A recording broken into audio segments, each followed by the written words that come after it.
Brothers and sisters in the Dharma, may you all be well, happy, and peaceful.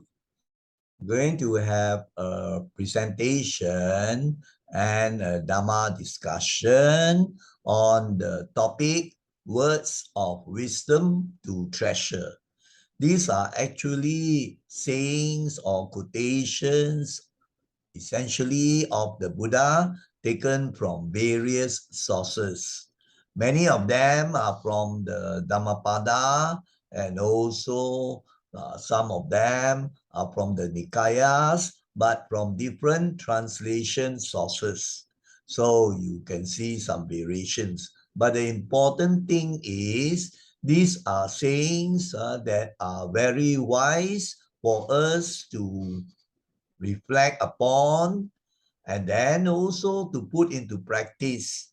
And from this, there will be many benefits that you can gain from this set of sayings or quotations of wisdom. Now, as usual, we are going to have a presentation based on the PowerPoints, and the texts are in English and Chinese. The Chinese has been translated from English using Google Translate, so the translation may not be 100% accurate, but you can get a fair idea of what is being discussed. Now, the narration will be completely in English. Now let us launch the PowerPoint. But before that, let me check the setup to ensure that it is okay. All right. So now let us launch the PowerPoint.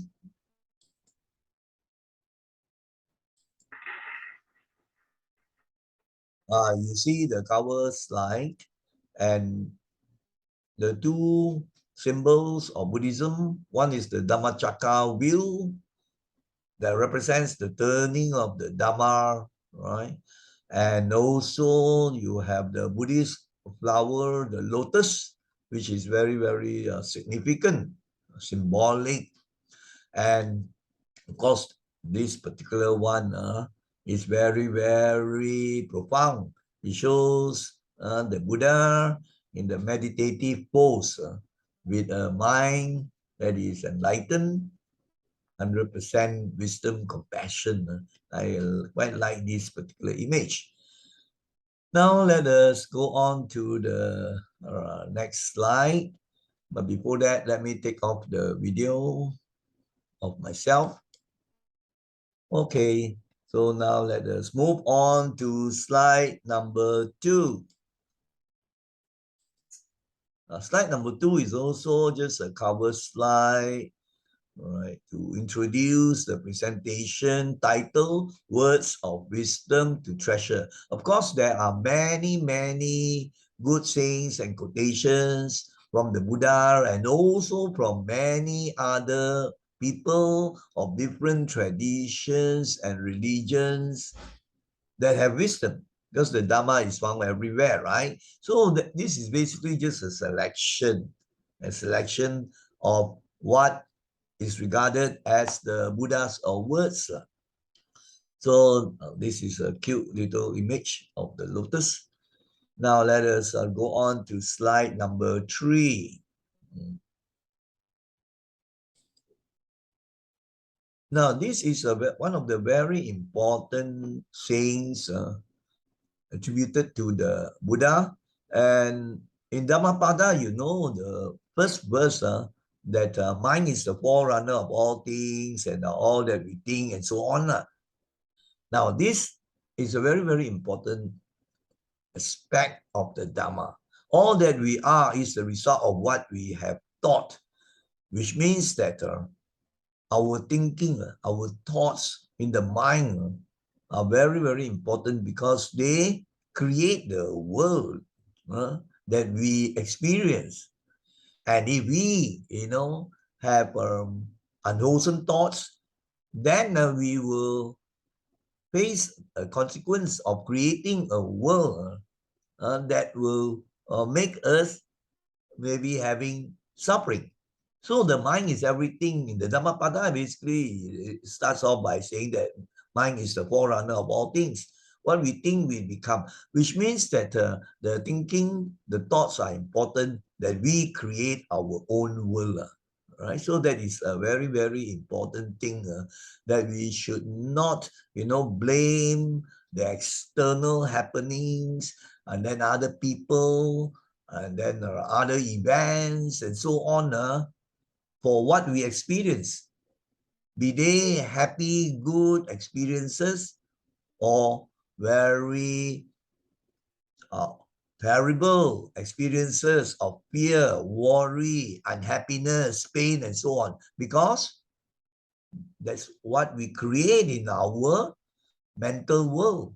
So we have to be very careful of what goes on in the mind. So you can see that the Dhamma teaching focuses mostly on the most important thing that is the mind, how to develop the mind so that we think right thoughts. And you know that the most important part that the Buddhist has to trade or walk is the Noble Eightfold Path. And it starts off with right view. To have right view involves the mind having the right thinking, isn't it? The right opinion, the right attitude, the right perception, and so on, you see. And this involves the thinking process, the thoughts. And if once we have the right view, then it leads to the second one, which also concerns the mind, that is right thought. And then the subsequent one, you find that somehow or other, it will be related to the mind, you see. So that is a very, very significant thing to note. I quite like this particular image of the Buddha's enlightenment. Now let us go on to slide number 4. Now slide number 4. All wrongdoing arises because of mind.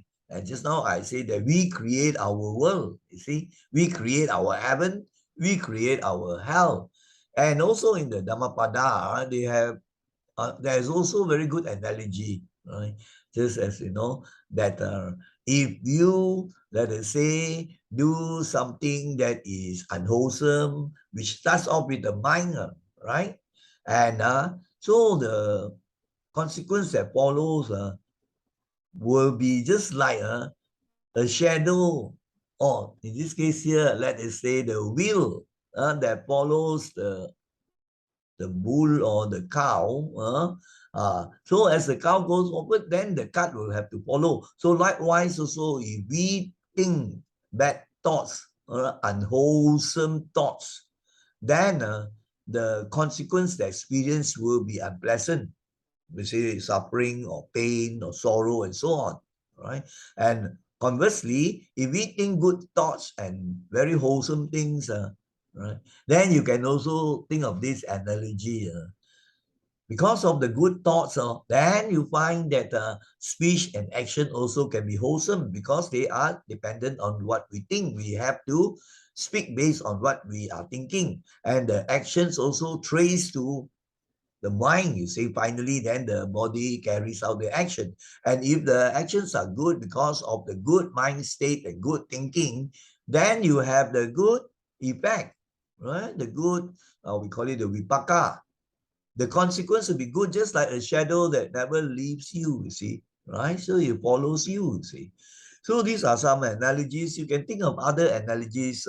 Basically, it's this, that good begets good, bad begets bad. And this good, this bad, it starts off with the mind. So wrongdoing also arises due to the mind. So important thing in the practice of the Dhamma is mind development. We have to transform the mind from unwholesome states into wholesome states, bad character into good character, wrong conduct into good conduct, and so on. So once the mind is transformed already, so pure thoughts, pure states of mind, then you also have good speech and good actions. So there won't be wrong, there won't be any wrong doing on your part here. just as an arahant who is enlightened, that he has transformed the mind into a noble mind, an enlightened mind, so he's incapable of doing anything wrong already, right? Because of the mind, you see. Now, you see, in the story of Angulimala, the bandit that, killed, near 1,000 people. So because of the mind starting, but then later on when the Buddha met with him, the Buddha knew that he had the potential to transform the mind, and he really changed. And he even renounced and became the disciple of Buddha, and in other words, became a monk. And finally, because of the transformed mind, the character completely different. You can say born again already, right? So he became an arahant. So that is this very important thing for us to note, right? Now, this, of course, is a symbol of meditation. I mean, the image of meditation, and then this is the Dhammacakka wheel. Now, you can see that the 8 spokes of the wheel are very important. They represent the Noble Eightfold Path. Right? It's the turning of the wheel. And the first sermon, as you know, was given in Sarnath, right, near Varanasi. And the Buddha preached the turning of the wheel, and the first 5 people listened to the discourse, and then finally they became arahants. They went into the first stage first, and so on, you see. So this is a very significant symbol of the turning of the wheel of Dhamma. First time was at Sarnath. The Buddha had rediscovered the Dhamma, you see. The Dhamma is always there, you see. So it's just like, the law of gravity is there already, but it was Isaac Newton that, discovered it, and then formulated laws, and then we are benefiting from the applications of the law of gravity. So likewise also, our teacher, the fully enlightened Buddha, had rediscovered. There were other Buddhas before him. The last one before him was the Kassapa Buddha, whom he also learned. So it was just a continuation in the rounds of rebirth. So now let us go on to slide number 5 now. Right, slide number 5. This is quite an important saying. There's one form in the Dhammapada, or maybe another source. So sometimes people will say that, well, it's not the actual Buddha's words and so on, all this. Yeah, sometimes things have changed and even translations differ. But to me, the most important thing, we look at what is being said or what is being written. And are they in line, right, with the Dhamma, right? We know the central doctrines and so on. And if there is wisdom there, then of course we can reflect on them and apply them. And this may not be from a Buddhist source, right? It could be from other religions also. Dhamma is everywhere. So that's my way of seeing it, right? As long as there's Dhamma there. So I wouldn't want to argue whether these were the exact words of what the Buddha said. So according to this quote, thousands of candles can be lit from a single candle. I think you know that is very true. If you have one candle lit already, then there are many other candles still not lit yet. Then with that single candle, then you can light all the others. That doesn't mean the flame of the candle will go off already, right? Assuming you don't have the wind and all other conditions. So you keep on burning, isn't it? And you cannot say, just because I mean the candle is used to light the other candles, so it will have a shorter life. It's not like that. You keep on burning, you see. Now, the important message is this: that happiness never decreases by being shared. So if we share the joy, the happiness, right? For example, of the Dhamma, in fact, your happiness not only does not decrease, but it can double, right? Multifold, right? The more you give, the more you get, and the more happy you become. The more you share the Dhamma, the greater your happiness. It doesn't mean that if you share the happiness, then you lose already, then you become less happiness. That is a wrong concept. Just as many people ask this question. We say as Buddhists, we share merits and transfer of merits to maybe your departed family member or relative. And then question very commonly asked along these lines.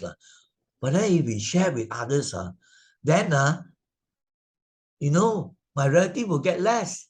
It's not like that. In fact, it's just like the sun shines on the earth.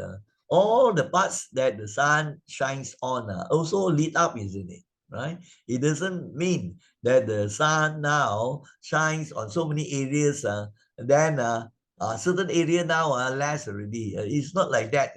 Right? So remember, keep on doing the good, and you find the good actions are meritorious and they gain for you, not only in this life, but in future lives also, much joy and happiness, and rebirth can take place in good states.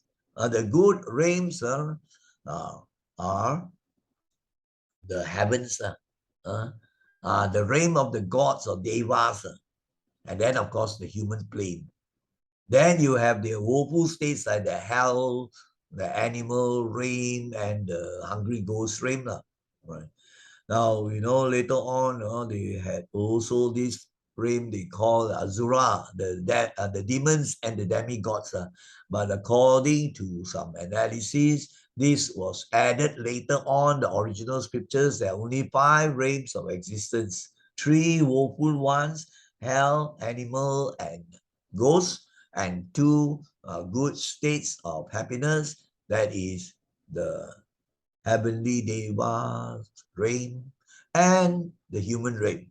So anyway, to me, it doesn't matter really, like whether you want to talk about 5 realms of existence or 6 realms of existence. What is important is we know there are suffering states and there are pleasant, happy states. And these actually based on what goes on in our mind, and from the mind translated to the speech and the action. That's how you classify wholesome deeds and actions, and then the unwholesome ones, through the 3 doors of mind, speech, and bodily actions. So this is a very profound picture of a monk doing a walking meditation.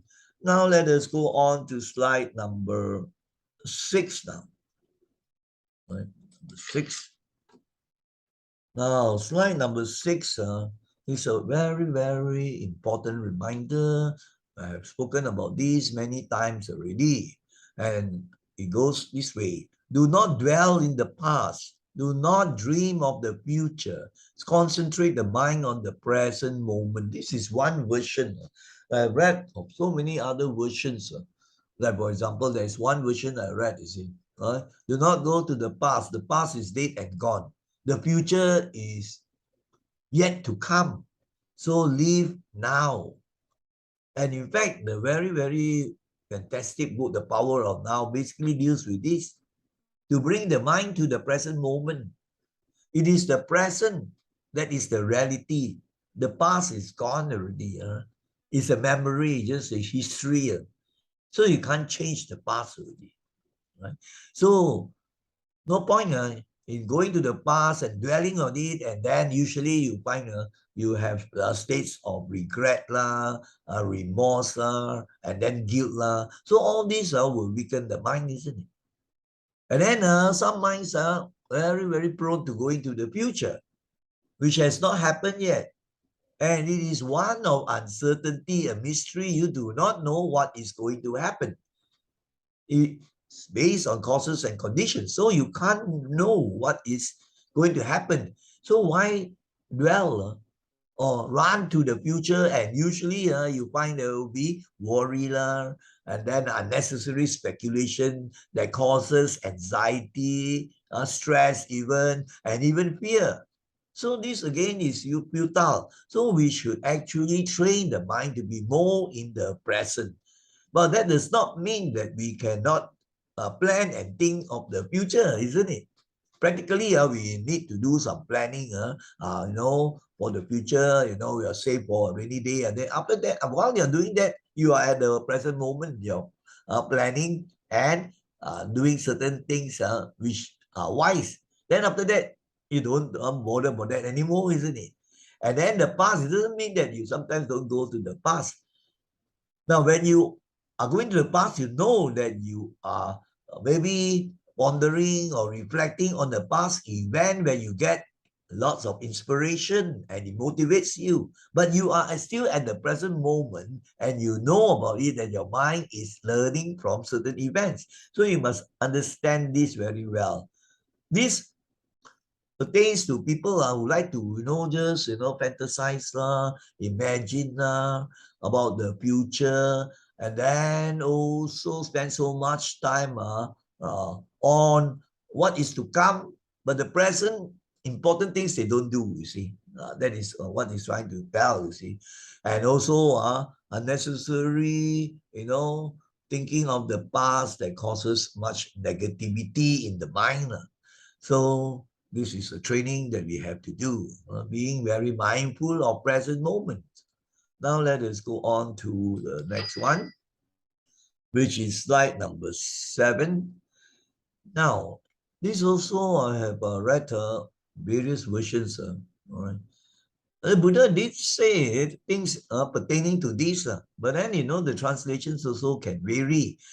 However many holy words you read, however many you speak, what good will they do? What good will they do you if you do not act on upon them?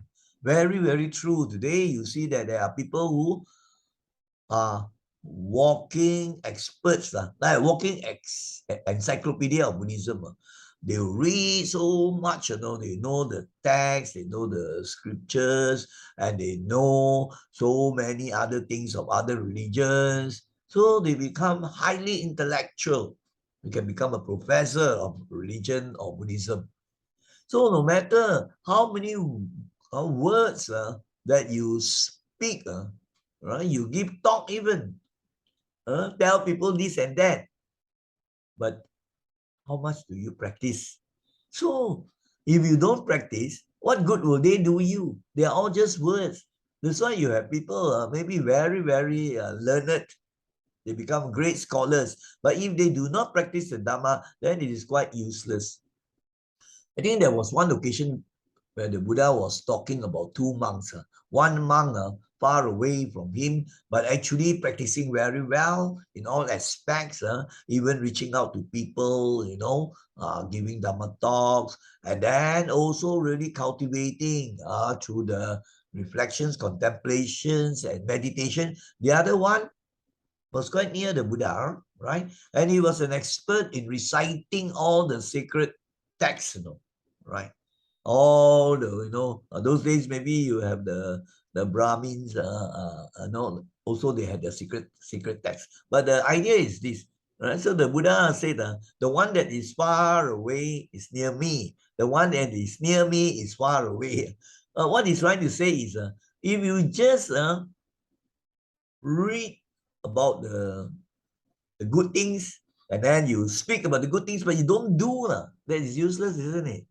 And today that is what happens. So you have to be very careful about speakers or people who try to teach you, lay people or even the monastics, right? So some just speak on and on, talk, but their character their characters do not show this, right? They don't act according to what they say. It's something like, you do what I say, but you don't do like what I do.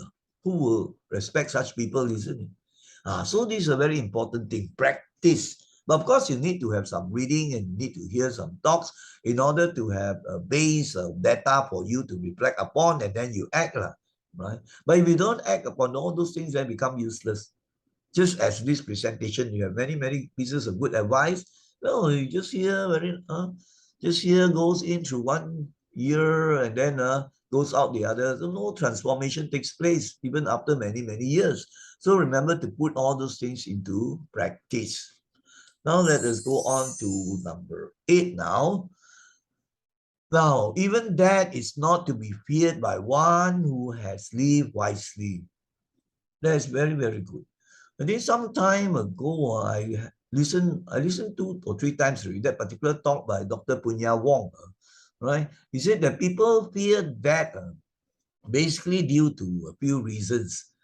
One of it is, the physical aspect of pain when that approaches, or when we are aging, then we get sick, and then there will be pain, and it will eventually lead to death. So people are afraid that when we are nearing death, then there will be pain. You see, so that is this one factor that causes people to be afraid of death. But the talk gives some very good pointers. It says that, but actually when you think of the situation today, we are very lucky. The advances in medicine and the health matters are fantastic, right? So pain management is there. And also you have very good medications now. So that factor, actually can be handled, right? So you don't have to worry so much about that. But the second one, you're afraid of that. Why? Because you will be separated from the things that you love, that you want, that you are attached to. Like, for example, your wealth, your worldly possessions, like your house, your money, your shares, your cars, your land. And then the people you love, your family members, your wife or your husband or your children or your mother or your father, and so on. All these you'll be separated. That will separate you from all this. So they're afraid. Actually, they don't understand the Dharma, Actually, there's no death. There will be rebirth again. And the third one that causes why people fear that is that they fear the unknown. They don't know where they are going. And then some, will, because of maybe unwholesome actions, then you might start having bad dreams, frightening dreams, even visions, hallucination. So everybody afraid that they're not die even. That is because they don't understand the nature of life and death. In other words, they do not understand, reflect, and then also actualize the Dhamma. When the Dhamma is actualized and you understand it, then the fear of death goes down. I've known of monks who go and live in the forest and jungle, right? And they are quite old, and they don't have this fear at all, you see, because of the cultivation of the mind, understanding. They know they'll be going to better places even when that takes place. That is just like changing your clothes now, you'll be reborn again. And they have the confidence in the Dhamma. They know that they'll be going to better places, better experiences. So they are not afraid. But majority of the people are afraid, I would say. So you see how important it is that we have to learn the Dhamma very, very well. Now let us go on to slide number 9 now. Now slide number 9, peace comes from within. Do not seek it without. These I've also said many times already. In fact, many great people also have said about this. But the mistake that we make is that we always think that happiness and peace come from the outside. So we will chase for those things. We're thinking, I want peace, I want happiness, I want joy, and so on. So they start spending their time, a lot of time, chasing for external things, right? Like, for example, wealth, possessions, fame, status, and then they feel happy. But the happiness doesn't last, you see. You still have to age, you still have to get sick, and then you still have to die.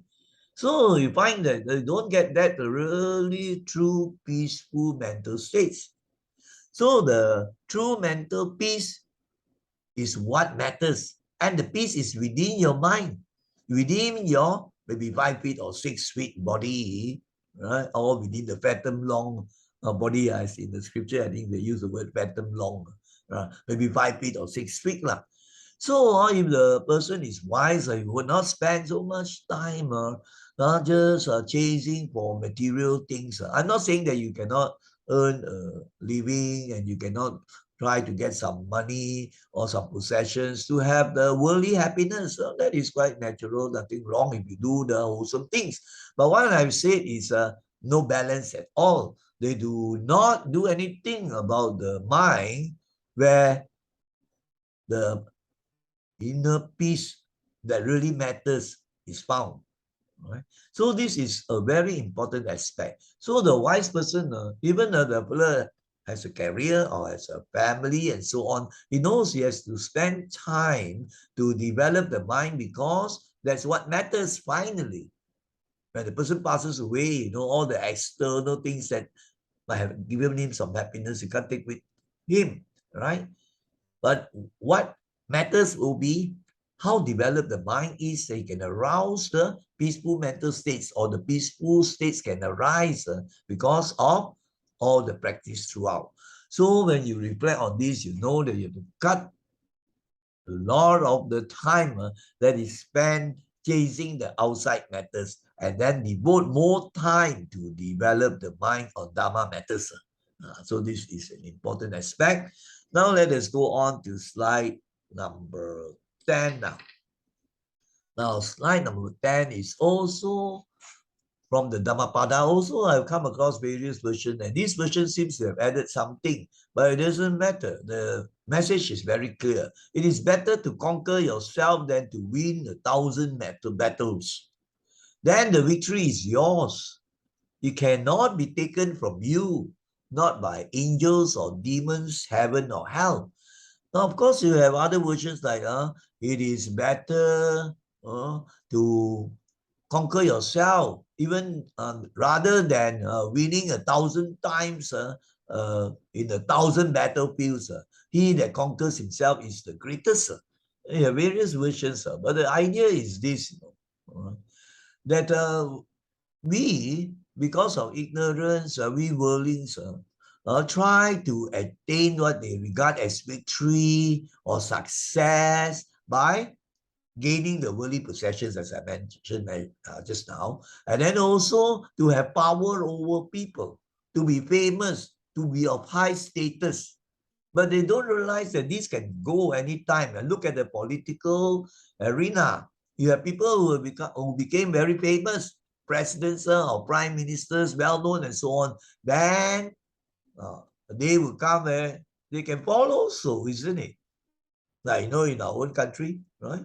Former prime minister also can be sentenced to jail.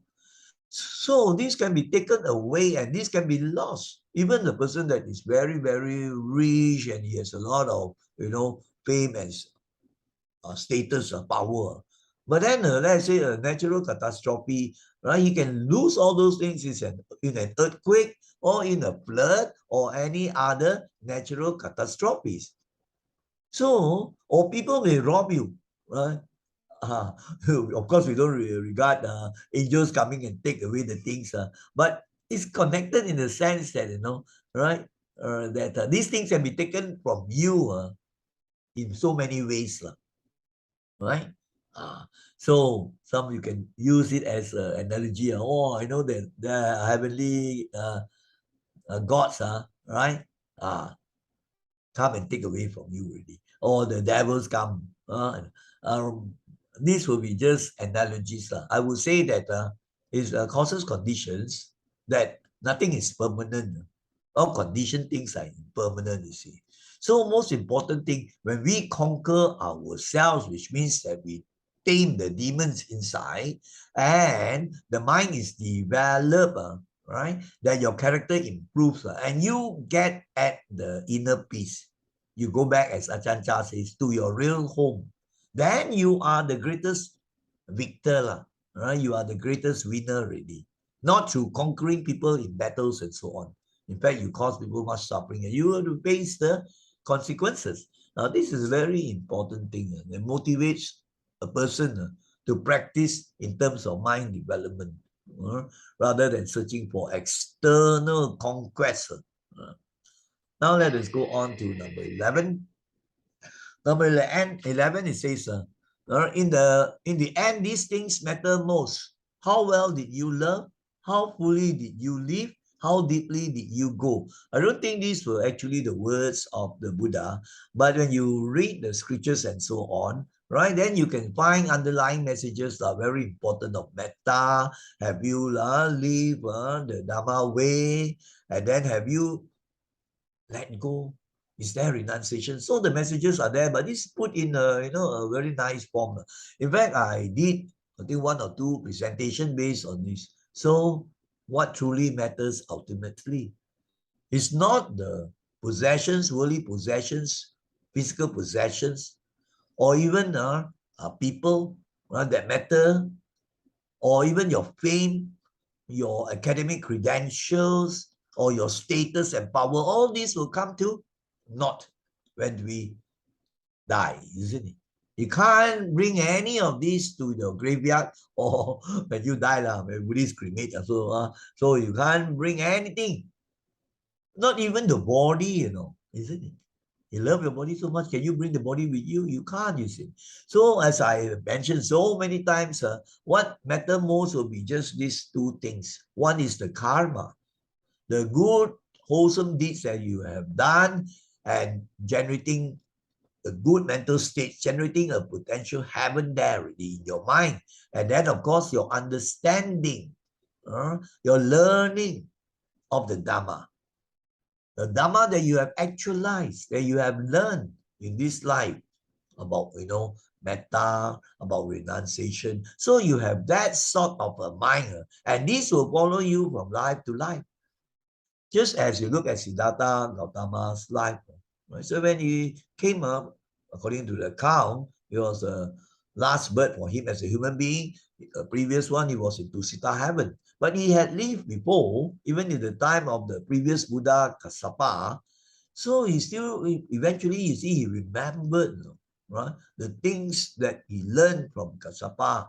And he also could meditate when he was around 7 years old, where the father and all the workers were having the plow festival, and this small boy was meditated under the jambu tree or one of those trees. How did he get all this? Tapping from the inner well. So now you have to consider things that really matter, which will be like metta compassion. How fully did you live? Have you really uh, reach out to people? Have you practiced good dana? Have you served people well? Right? People so grateful and think well of you. And have you been able to let go? Because you have wisdom, you know that these things all are not yours, they are impermanent. Then these will be the things that truly matter. So this is a very, very important type of saying for us to reflect on. Now let us go on to the next one, which is slide number 12 already. This pertains to one of the mental defilements of anger, or what we call dosa. And associated with this will be, of course, the mental poison is hatred. But hatred, you find it will link up to anger. When anger is strong, then you can build up that very strong, hateful state in the mind, isn't it? So all these are kawan bite anger hatred jealousy aversion ill will enmity revenge thoughts all these are related, and we call it just dosa. The dosa usually we translate as hatred and so on. But don't forget about anger, which is you can say the twin, or maybe uh, the close one of hatred, anger, and then become very hateful, wants to take revenge and so on.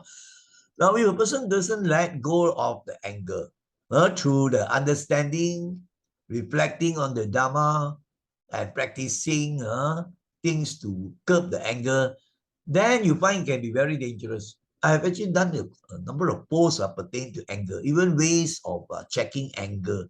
And I've listened to so many times Ajahn Dhammabuddho talking about the danger of anger and hate, where the person will be thrown into hell in the rebirth states and so on. And actually not necessary. Sometimes if you something no rebirth and so on. But let's look at this life itself. You find that you get the terrible things if you are always angry and hateful. Right? It can affect your health. You may get stroke, you may get heart attack or other medical issues. And then you find towards the end, Wow, there were cases also, Achan Dhammabuddha was telling of the lady with such a very, very bad temper all throughout her life, perhaps. Then just 2 days before she passed away, what happened? The two Dracula teeth came out from the mouth. I've listened how many times already. So this already show the terrible suffering mental state. And this is manifested out in the body. Isn't it? Mind and body connected. So the mental state was not good already. So it comes out in the dying bed. And then when she died, then the teeth also disappear because now you can say the mind now separates from the body. And the mind now holding on to the anger is like holding on to a hot charcoal, a coal. And you find that people who are angry or hateful, they always want to, they try to find a way to hurt other people. No? A person that is so angry can hit another person and can even kill. You have heard of sons killing the fathers in fits of anger. And also a boyfriend kill off the girlfriend because of jealousy. All these things. But in the end, who is the one that gets burned? You will suffer the most. Because after that, you regret that, I killed my father. Of course, you'll be in the jail. But then the thoughts will be terrible, isn't it? So you see how important it is that we have to learn how to curb the anger. But if you are very interested, you refer to earlier posts on the ways I've posted on ways to conquer anger and so on. So that is also a very important code of wisdom, right? That you have to treasure this code. Now let us go on to number 13.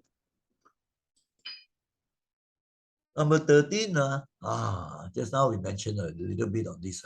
As rain falls equally on the just and the unjust, do not burden your heart with judgments, but rain your kindness equally on all.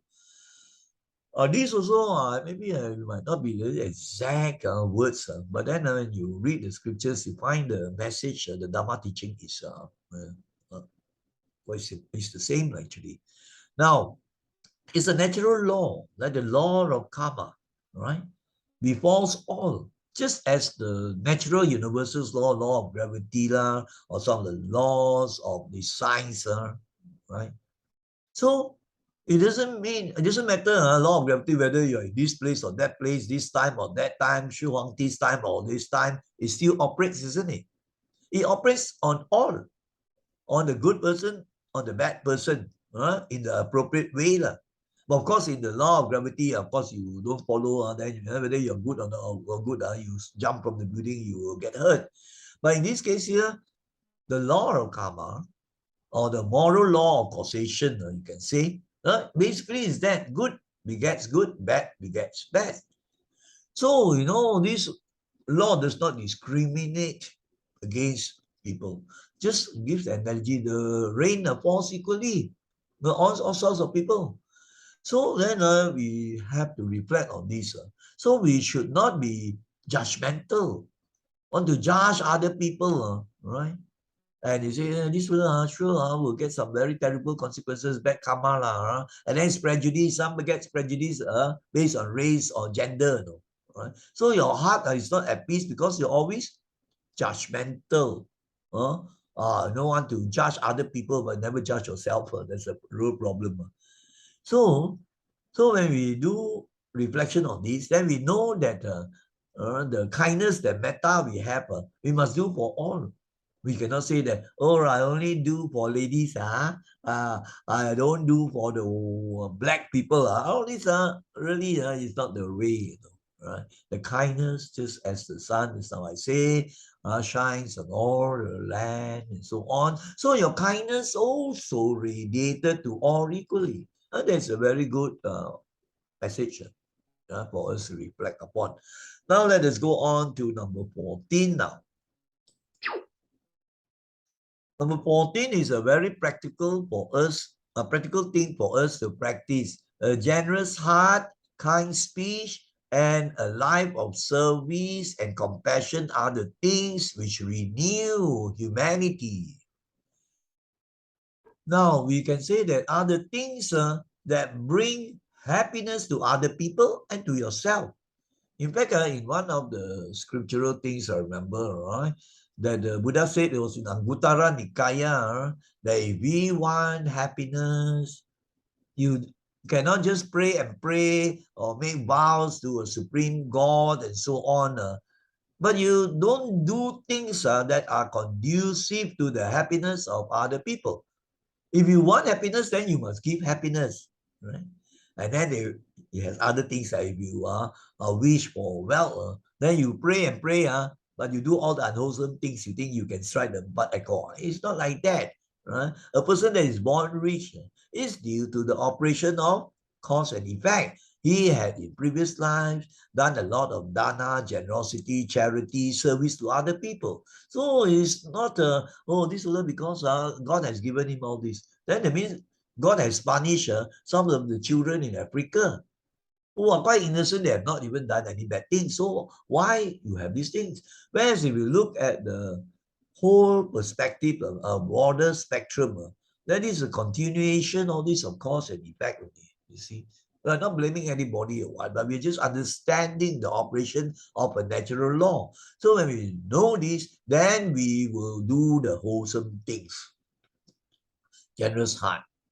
That is basically dana, right? To help people, to give to the needy. And kind speech, I think is one of the points about sama vacha, right speech. Right speech, we have speech of kindness, understanding, reconciliation, not the foul speech or the slander. That is wrong speech. So you must have the kind speech. And then, of course, again, the dana aspect, a life of service and compassion. So are the things which are very important for humanity, or you can put it another way, are the things which will give happiness, joy to other people, and they will also give us the same happiness and joy. So this is a very important thing for us to reflect on and practice. Now let us go on to number 15. It concerns some also very important aspects. As you know very well, the three mental poisons that cause us to be in the rounds of suffering, samsara. Samsara is the cycle of birth, aging, sickness, death. It goes on and on, the samsara. The sea of samsara, we say, right? The cycle of birth, aging, old age, death, and then rebirth. It goes on and on, never ends. So in this samsara, very important, just now we mentioned already, we have to conquer anger, to curb anger. And a very, very important method, which I've also mentioned before, is through metta, the practice of metta, which is translated as loving kindness, the best translation.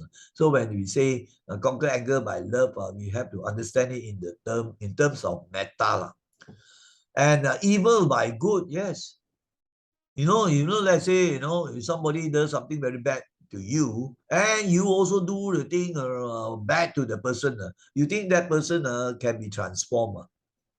So it's only through your understanding, your patience, right, and your good intentions, all this, that you can change a person, isn't it? You find that it's not an eye for an eye, a tooth for a tooth. That sort of thing does not work. If it works, then the world will not be, filled with all sorts of conflicts and wars and battles right from the dawn of civilization. Because we forget this point, right, that hatred can never be overcome by hatred. It's only overcome by good. So that's in the Dhammapada. And then, conquer the miser. The miser, the person very, very stingy, selfish. Then, when you interact with him, you should not be preaching to him, right? You show the example that you have generosity, you have kindness, you have this heart of wanting to serve people. Then you find that you can be touched one day. That is the way. And the liar with truth. Right? Yeah. The power of truth cannot be emphasized even more than what can be emphasized. The power of truth is cannot be disputed. And then the stories, then the scriptures and so on, there's so many cases already. Right? So that's why it's very important that if a person is a liar, right, you should not be every time cursing, use all the, then you break the precepts and so on. Then if you have the opportunity, you tell him the truth about the importance of the fourth precept, right? And then also that you show an example that you are one person that does not lie, that you practice right speech. So that person can be, especially for children, right? You find some children that grow up to be great liars because they have learned it from home, right?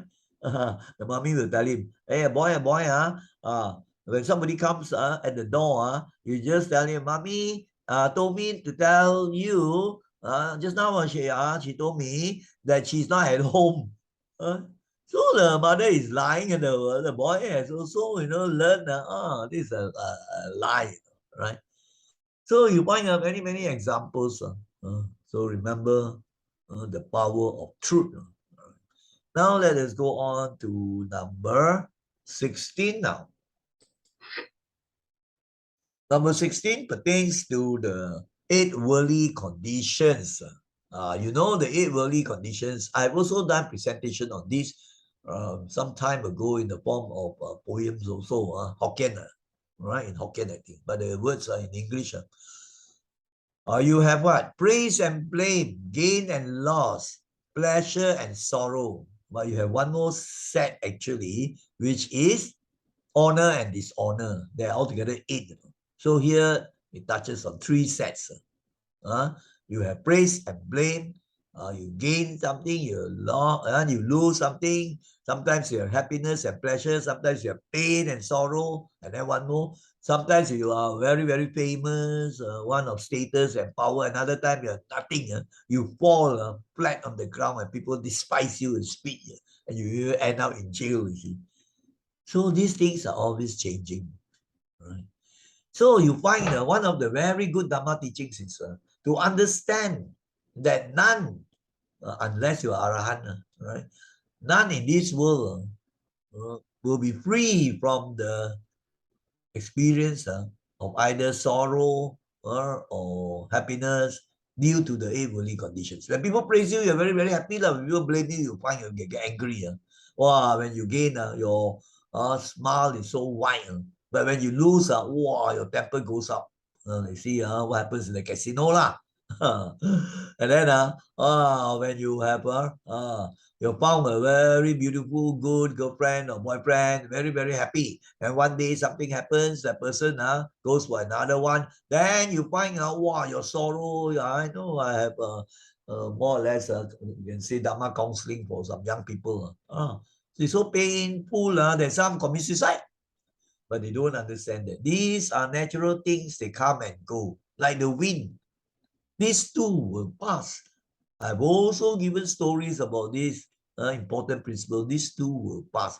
So when we learn more and more Dhamma, we can be at peace and embracing better all the tribulations of life.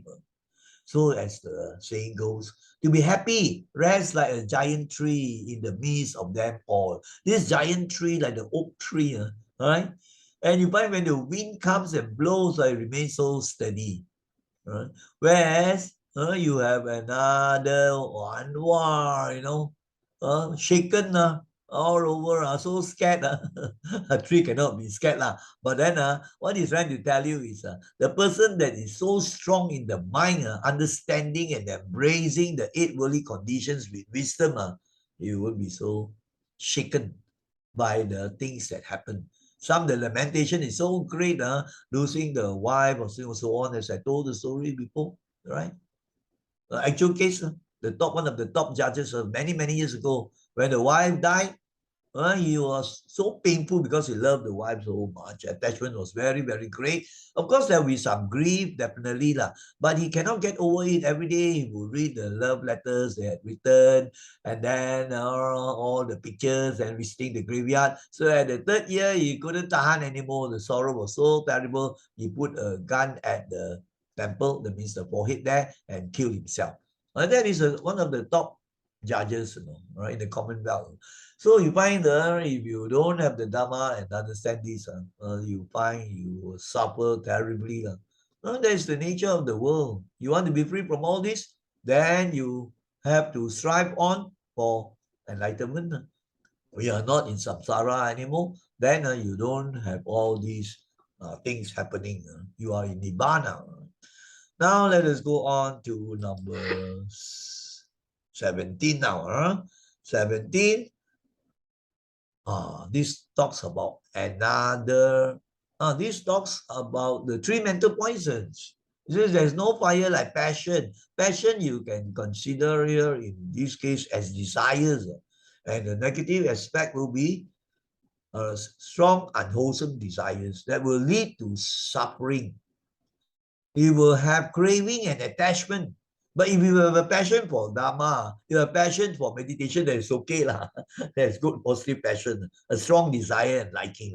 But it's really here you have to think about the dangerous type of passions.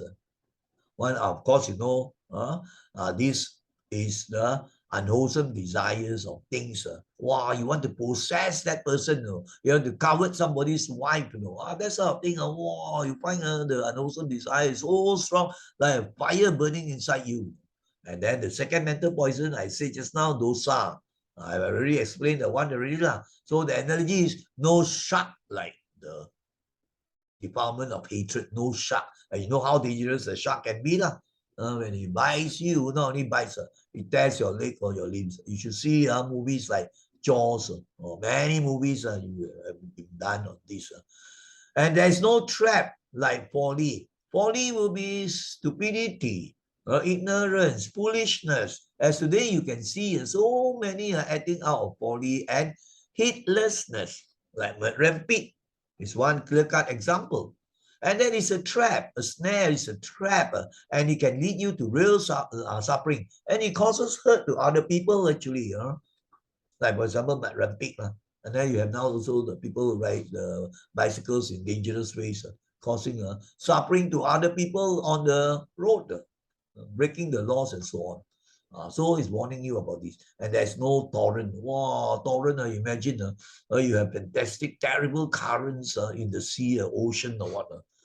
And this one is greed, loba. And today you read the newspapers, so many cases of the corruption, so terrible, involving millions and billions. The scandals, all can be traced to greed. So terrible, no? So much already, you still want more. You are not satisfied with being a millionaire, you want a billionaire. 1 billion not enough, you must have maybe 10 billions. So no end, but there's a big price to pay. Even if you escape in this life, you can see the consequence later on, the rebirths will be terrible. So this life itself, you find some get caught and then in the end die miserably on this earth. So it's not worth it. So be careful of these three mental poisons. Now let us go on to number 18. These also, very widely quoted, and then some slight variations in the translation. But anyway, the point is important. Health is the greatest gift. People do not treasure health until they are sick. They think that the greatest gift is the wealth, is the beautiful wife, or the handsome husband, or the fantastic child. That's not. If you don't have the health, you're lying on the sick bed, right? All those gifts meaningless to you. You are like a vegetable, or you are on the bed. You can't enjoy any of your worldly possessions, because you're so very sick. Have you seen people suffering on the bed? You visit some hospitals or even visit, handicapped children's home and all those things. You can see already. We take help for granted. Right? And then people regard the greatest wealth is what, they say the greatest wealth is having a lot of money, possessions, but they don't realize that contentment. I've also spoken on this issue of contentment. Right? To be contented with what we have. We are so blessed and so much more lucky compared to so many people who are in dire straits, And then faithfulness. Some translation use the word trust. Faithfulness or trust, that you have the people, who are so faithful, who don't cheat, don't lie, and you associate with such people who are trustworthy, responsible, faithful. It is a blessing. And it is the best relationship in the sense that it is really a relationship you should treasure, because of the trust. So now we come to the last already. It's about 1 hour already. Now we make aspiration. Now you find that we have given you lots of wisdom, words, and thoughts. Mostly from the Buddha in one form or other, right? So that's why you find the images all just show the wisdom coming from the Buddha. And all these have the wisdom coming from the Buddha. I don't think any of those things that we have discussed clashes with the teachings of the Buddha, isn't it? They're all in line. So we are grateful to the Buddha, the greatest teacher of gods and man also. They have given us this treasure. The treasure is not the gold or the diamond that can be just wiped out and be separated from you. But this is the treasure that you bring from life to life. And also you can also reap the rewards if you practice in this life itself, you see. So therefore, we make this aspiration. May words of freedom, wisdom, and compassion inspire us to strive for enlightenment. The final ultimate goal of the Buddhist is to get out of the suffering world, isn't it? To become an Arahant, if you cannot become a Buddha, it's not easy to become a Buddha. But Arahant is fully enlightened, just as the Buddha is also an Arahant, the fully enlightened one.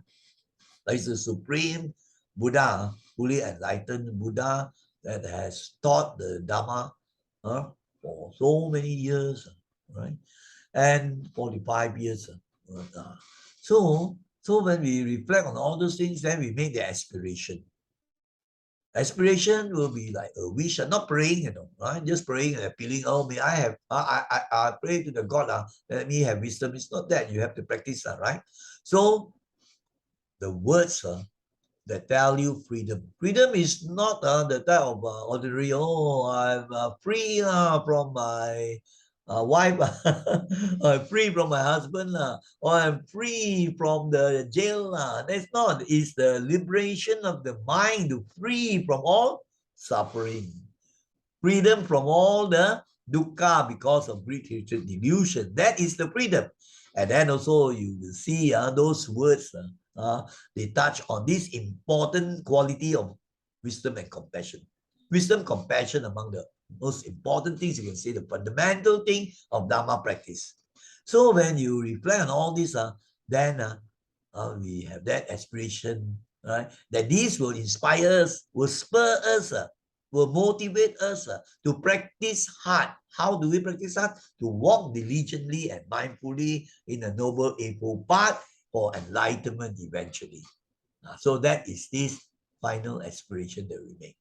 So now before we say sadhu 3 times, I would like to take this opportunity to thank all brothers and sisters in the Dharma, sadhu to all of you for taking time and spending energy to follow this Dharma discussion. And you also, I would like to thank you, right, for being very patient with my long-winded talk, right? Being patient and also being mindful and attentive to what is discussed, right? So sadhu to all of you. So let us now hold our palms together and say sadhu 3 times. Sadhu, sadhu, sadhu.